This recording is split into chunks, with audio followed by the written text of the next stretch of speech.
The Patriot is a big mechanical monster in Bioshock Infinite.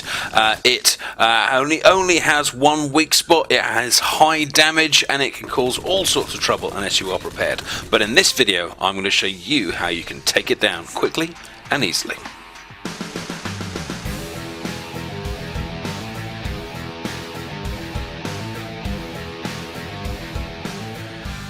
Okay, well, in Bioshock Infinite, different enemies are immune to different things, and whilst we might use the crows on the handyman, the Patriot is completely immune to them. So that what we're going to use is the first one you're given at the beginning of the game. We're going to use possession. But the problem with possession is it's expensive in terms of salts. So as soon as you can afford it, and I know this is expensive, 1,600, possession for less will really help you get past those sections where you have to deal with Patriot. Because instead of having just 2 attacks per full salt with the initial amount, you're going to have 4, and that is enough to take down a Patriot. Now obviously the less other characters you have around when taking them down, the more useful, the better.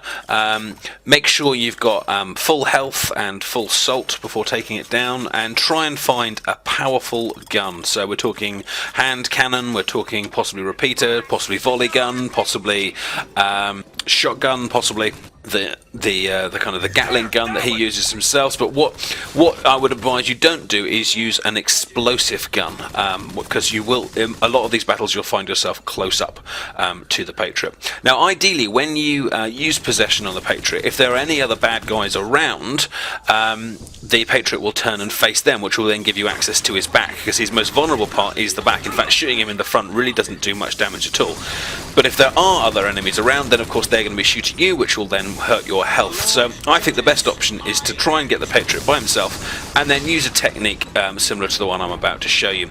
The reason why we need to use possession is because he spins very fast, and although you might run around him, he turns so fast that you don't get much chance to shoot him in the back. Same goes for electrocute. If you electrocute him, he is stunned, but he wakes up very quickly. Whereas with possession, we get a good 5-6 seconds, maybe a little bit more, where he is vulnerable, where he won't attack us, where we can get behind him and we can shoot into that top orange wheel right in the center. And even with a gun that isn't especially strong like the carbine, we can take him down. So that's how I would suggest you take on the Patriot. Obviously there are other methods, and if you've got any suggestions, stick them in the comments. But aside from that, thank you very much for watching. I hope this video is useful. Do subscribe and follow me on Twitter if you want to see what guides and tutorials are coming up next. And do check out my Bioshock Explained series if you're interested in discovering how the plotline all weaves together. So take care, and I'll see you soon. Bye bye.